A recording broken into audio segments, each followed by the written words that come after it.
नमस्कार व्यूअर्स, एक बार फिर से स्वागत है आपका आईएएस पॉइंट के इस चैनल पे। और आज हम बात कर रहे हैं बहुस्तरीय नियोजन, मल्टी लेवल प्लानिंग। इससे पहले आपने 5 ईयर्स प्लान के बारे में पढ़ा और उसकी जो आखिरी योजना थी 12th प्लान, उसके बारे में पढ़ा। और इससे पहले आपने 20 सूत्रीय कार्यक्रम के बारे में पढ़ा जो आपका 5 ईयर्स प्लान के बाद शुरू होता है। और आज हम पढ़ रहे हैं मल्टी लेवल प्लानिंग। 1950 के दशक के अंत में तथा 1960 के दशक की शुरुआत में राज्यों ने राज्य स्तर पर योजना बनाने की मांग की। 1960 के दशक के मध्य में केंद्र द्वारा राज्यों को यह अधिकार प्रदान किया गया तथा यह सलाह दी गई कि वे नियोजित को प्रशासन के निचले स्तर तक भी प्रोत्साहित करें, जैसे आपका नगर पालिका हो गया, नगर निगम हो गया, जिला स्तर पर नियोजन तथा पंचायत जनजातीय बोर्ड द्वारा ब्लॉक स्तर पर भी। तो क्या होता है, जो आपकी स्टेट्स होता है, पहले तो सेंट्रल लेवल पे आपकी प्लानिंग्स बनती थी। तो बाद में क्या हुआ, स्टेट जो आपके राज्य थे उन्होंने भी कहा कि भाई हमें भी राइट्स दिए जाएं प्लानिंग्स बनाने का, क्योंकि हमसे बेहतर सेंटर नहीं जानता होगा कि स्टेट्स में क्या क्या समस्याएं आ रही हैं और उनके जो सॉल्यूशंस हैं वो क्या हो सकते हैं। तो स्टेट्स ने भी प्लानिंग्स के राइट्स मांगे कि हमें भी प्लानिंग्स बनाने का अधिकार दिया जाए। तो 1960 के दशक की शुरुआत में यह अधिकार राज्यों को दिए गए कि आप भी योजनाओं को बना सकते हैं और उन्हें लागू कर सकते हैं, लेकिन जो नियोजन को आप चलाएंगे वो बिल्कुल निचले स्तर तक वो प्रोत्साहित होने चाहिए। निचले स्तर भी उनसे डेवलप होने चाहिए, जैसे आपका पंचायत होगी, नगर निगम होंगे, नगर पालिकाएँ होंगी, ठीक है, जनजातीय बोर्ड होंगे, ब्लॉक स्तर पर, तो सब पे आप प्लानिंग्स बनाएंगे। ठीक है, तो इसे मल्टी लेवल प्लानिंग्स कहा गया।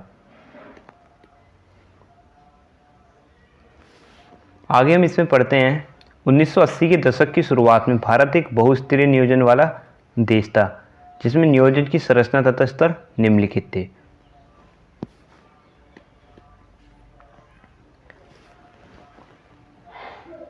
तो ये 5 स्तर यानी 5 स्तरों पर सरकारें नियोजन प्लानिंग्स आपकी बनती हैं। तो ये मल्टीवल्स प्लानिंग वाला देश बन गया आपका 1900 दशक की शुरुआत में। जो इंडिया था, अलग अलग स्तरों पर सरकारों का बनना शुरू हो गया। प्रथम जो स्तर था वो था आपका राज्य स्तर नियोजन, स्टेट लेवल प्लानिंग। इस स्तर पर केंद्रीय योजनाओं के 3 प्रकार का क्रमिक विकास हुआ। पहला था पंचवर्षीय योजना, फिर थी 20 सूत्रीय योजना और फिर MP लीड्स। द्वितीय स्तर पर राज्य स्तर नियोजन, स्टेट लेवल प्लानिंग। 1960 के दशक तक राज्य अपने अपने नियोजन निकायों, राज्य नियोजन बोर्डों, जिसके अध्यक्ष उनके मुख्यमंत्री होते थे उसी राज्य के, जिस राज्य की वो बोर्ड होंगे, के द्वारा राज्य स्तर पर योजनाएं बना रहे थे। राज्यों की योजनाओं की जो अवधि थी वो थी 5 वर्ष तथा ये केंद्र की पंचवर्षीय योजना के समांतर थी। जो सेंट्रल 5 ईयर्स प्लान बनाता था उसी के समान ये योजनाएं थी जो आपकी सेकेंडरी लेवल पर थी, स्टेट लेवल प्लानिंग्स पर। तृतीय स्तर जिला स्तर योजना, इस पर जिले स्तर पर योजनाएं बनती थी आपकी। 1960 के दशक के अंत से राज्यों के सभी जिलों की अपनी योजनाएं थी तथा उनके अपने अपने जिला नियोजन बोर्ड थे, जिसके वस्तुतः अध्यक्ष जिलाध्यक्ष थे। 89 जिला स्तर की योजनाओं का कार्यान्वयन नगर पालिका या निगमों द्वारा नगरीय क्षेत्रों में तथा ग्रामीण क्षेत्रों में ब्लॉक द्वारा किया जाता था। तो तीसरे लेवल पे जिला स्तर पर योजनाएं बनने लगी, जिसके जो जिलों की जो थी वो अपनी योजनाएं थी और जो उनके अध्यक्ष होते थे वो उन्हीं के जिले के जो बोर्ड के अध्यक्ष होते थे वो इनके अध्यक्ष भी कहलाते थे। चौथा स्तर जो था वो ब्लॉक स्तर था, ब्लॉक स्तर नियोजन। ब्लॉक के स्तर पर नियोजन योजनाएं आपकी बनती थी। जिला स्तर के नियोजन के एक भाग के रूप में ब्लॉक स्तर के नियोजन का विकास हुआ, जिसमें जिला नियोजन बोर्ड नियोजन के केंद्र अभिकरण नोडल एजेंसी के रूप में था। ब्लॉक के नीचे भारत में स्थानीय स्तर पर भी नियोजन का विकास हुआ। 5वां स्तर था आपका स्थानीय स्तर नियोजन, जो लोकल्स होते हैं आपके वहाँ पर। 1980 के दशक की शुरुआत से भारत में योजनाओं का कार्यान्वयन स्थानीय स्तर पर ब्लॉक द्वारा किया गया, जिसमें जिला नियोजन बोर्ड केंद्रक अभिकरण नोडल एजेंसी के रूप में था।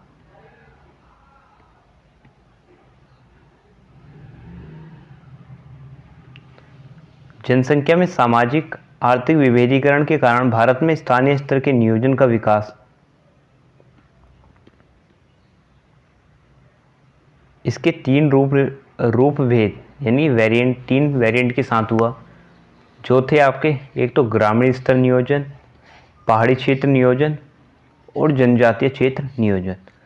आपके ग्रामीण स्तर का नियोजन बनेगी, जो आपके पहाड़ी क्षेत्र होंगे वहाँ प्लानिंग्स बनेंगी, और जो आपके जनजातीय क्षेत्र हैं जैसे आदिवासी लोग हो गए, तो ऐसे क्षेत्र को जनजातीय क्षेत्र कहा गया, जो समाज से बिल्कुल अलग रहते हैं। मूलतः बहुस्तरीय नियोजन की शुरुआत देश में विकेंद्रित नियोजन की प्रक्रिया को प्रोत्साहित करने के लिए की गई थी।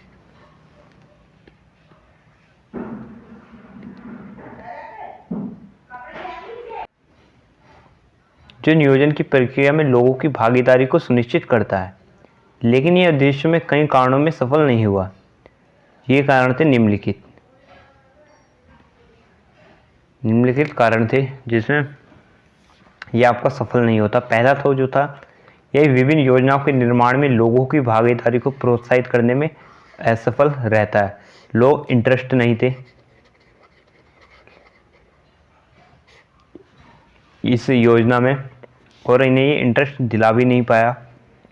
बहुस्तरीय नियोजन मॉडल का मूल तंत्र यह था कि एक बार जब स्थानीय स्तर की योजनाओं को ब्लॉक को सौंपा जाएगा, ब्लॉक अपनी योजनाएं बनाएगा तथा उन्हें अपने जिले को सौंप देगा। जिला स्तर की योजनाओं को सूत्रबद्ध किया जाएगा। इसी तरह राज्य की योजनाओं को तथा केंद्र की पंचवर्षीय योजनाओं को सूत्रबद्ध किया जाएगा। इस तरह के नियोजन के प्रत्येक कदम में देश के सभी लोग भाग लेंगे। एक विशेष प्रकार की योजना समानुभूति हो सकती है, लेकिन यह सच साबित नहीं हुआ। प्रत्येक स्तर पर अलग अलग योजनाएं बनती हैं। यह समानुभूति कारक की कमी को दर्शाता है। दूसरा कारण था यहाँ पे केवल केंद्रीय योजनाओं को कार्यान्वित किया गया, जो आपकी सेंट्रल प्लानिंग थी उन्हें लागू किया गया, क्योंकि राज्यों के पास योजनाओं के लिए पर्याप्त वित्त मौजूद नहीं था। जो स्टेट है आपके पास, उसके पास पर्याप्त पैसा नहीं था। उन्हें केंद्रीय योजनाओं को ही कार्यान्वित करके संतुष्ट होना पड़ा। जो आपकी सेंट्रल प्लानिंग थी उन्हें लागू करके उन्हें सेटिस्फैक्शन मतलब संतुष्ट होना पड़ता है। यह राज्यों की समानुभूति को भी शामिल करने में विफल रहा। थर्ड पॉइंट है यहाँ पे, क्योंकि भारत में स्थानीय निकायों को संवैधानिक अधिशेष प्राप्त नहीं था, इसलिए राज्य नियोजन की प्रक्रिया के लिए संपूर्ण भूमिका निभा रहे थे। क्योंकि उन्हें किसी तरह की वित्तीय स्वतंत्रता नहीं थी, इसलिए उनकी योजनाएं यदि सूत्रबद्ध भी हो तो ये कागज पर ही रह जाती थी। यानी कि जो उनकी योजनाएं थी, अगर वो कामगार भी हो, यानी कि जो प्लानिंग स्टेट बनाता था, अगर वो बहुत बढ़िया भी हो तो वो कागज पर ही रह जाती थी। क्यों? क्योंकि उन्हें कॉन्स्टिट्यूशनल राइट्स नहीं प्राप्त थे।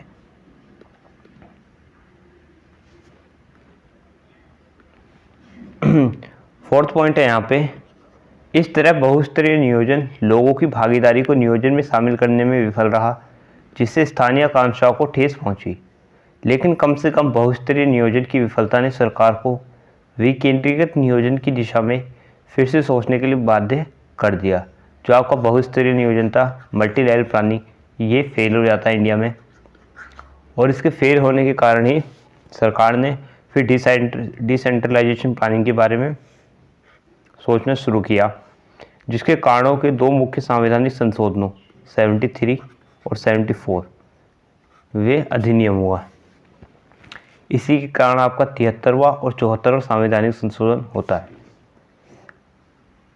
अगला टॉपिक है हमारा डिसेंट्रलाइजेशन प्लानिंग, विकेंद्रीकृत नियोजन।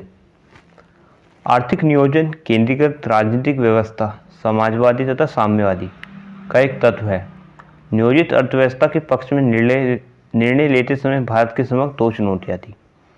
पहली चुनौती थी कि नियोजन के उद्देश्यों को समान निर्धारित सीमा में साकार किया जाए। एक लिमिटेड टाइम पीरियड में जो प्लानिंग्स बनती हैं आपको उसमें उसे पूरा करना। और दूसरी चुनौती थी यहाँ पे प्रजातांत्रिक व्यवस्था में आर्थिक नियोजन को विकास का एक उपयुक्त साधन बनाने का था। नियोजन की प्रक्रिया का प्रजातंत्रीकरण तथा विकेंद्रीकरण। सरकार ने नियोजन की प्रक्रिया का विकेंद्रीकरण राष्ट्रीय विकास परिषद को स्थापित करके तथा बहुस्तरीय नियोजन को प्रोत्साहित करके किया, लेकिन इसके उत्साहवर्धक परिणाम नहीं हुए। जो हमने अपेक्षा करी थी वैसे यहाँ पे रिजल्ट नहीं निकलते हैं प्लानिंग्स के थ्रू। 1980 के दशक के अंत तक एक प्रत्यक्ष संबंध विकास तथा प्रजातंत्र के बीच संबंध स्थापित हुए। यह सिद्ध हो गया कि उपरोक्त चुनौतियां मूलतः संपूरक है। पहली चुनौती विकेंद्रीकरण का समाधान ढूंढे बगैर दूसरी चुनौती विकास के समाधान ढूंढना मुश्किल है। पंचायती राज संस्थानों को संवैधानिक दर्जा दिए जाने के बाद नियोजन अब सभी स्तर एक संवैधानिक प्रक्रिया बन गई है। यद्यपि केंद्रीय तथा राज्य स्तर नियोजन अभी भी अतिरिक्त संवैधानिक एक्स्ट्रा कॉन्स्टिट्यूशन प्रक्रिया है, परंतु यह स्थानीय निकायों के स्तर पर एक संवैधानिक प्रक्रिया बन चुकी है। केरल ने स्थानीय निकाय द्वारा योजना बनाने के संबंध में उत्कृष्ट उदाहरण स्पष्ट किया है, लेकिन स्थानीय निकायों को अपने विकास की योजनाएं बनाने से पहले अभी अनेक बाधाओं को पार करना है। ठीक है, ये बाधाएं कौन सी है? ये बाधाएं निम्नलिखित प्रकार से हो सकती हैं। पहली है हमारी पंचायती राज संस्थानों को वित्तीय दर्जा भी विस्थापित नहीं है। ठीक है, अभी भी जो उनका वित्तीय दर्जा है फाइनेंशियल मतलब फाइनेंस की उन्हें प्रॉब्लम आती रहती है। जो पंचायती राज है उन्हें अभी कोई ऐसा दर्जा नहीं मिला है कि वो अपनी इच्छा अनुसार धन खर्च कर सकें। दूसरा यहाँ पे अभी स्पष्ट नहीं हुआ कि किन करों को पंचायती राज संस्थान लागू कर सकते हैं, कौन से वो लोन है जो लागू कर सकते हैं। तीसरा है राज्यों की विधानसभाएं पंचायती राज संस्थानों को यथासमय तथा जरूरी अधिकार सौंपने में व्यवधान उत्पन्न कर रही है। चौथा है सूचना के अधिकार के संबंध में तथा पंचायती राज संस्थानों के कार्यों के संबंध में स्थानीय लोगों की जागरूकता कम है। जो भी स्थानीय लोग हैं वो सूचना अधिकार के संबंध में और जो पंचायती राज के कार्य हैं उसमें अभी भी जागरूकता अवेयरनेस कम थी। पांचवा पॉइंट, कुछ राज्यों में पंचायती राज संस्थानों के चुनाव को पैसा तथा बल प्रभावित करता है।